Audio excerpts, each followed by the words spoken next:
So I decided to spatchcock one of them, which just means I took the backbone out of it. And it's going to cook faster than the roasted one.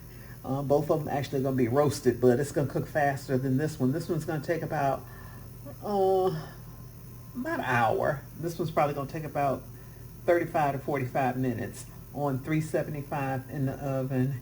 And instead of putting them on a rack, I decided to just put them on top of some carrots so I can get me some roasted carrots and onions too.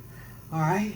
So I don't know how many times I got to film this video. It keeps going this way with my phone, so I'm doing something wrong. I'm at a distance now. But I just wanted to share with y'all, they're out of the oven. I've already eaten the wings because I filmed it like 5 or 6 times, so I couldn't show y'all the complete package. But use your vegetables as a rack. And that keeps the meat up off of the base of the pan so it don't get soggy. And you get you some nice roasted vegetables, all right? All right, I'm Val Taylor. I'm tired of filming this video. I'll see y'all on the next video. Y'all go out and make it a great day. Bye now.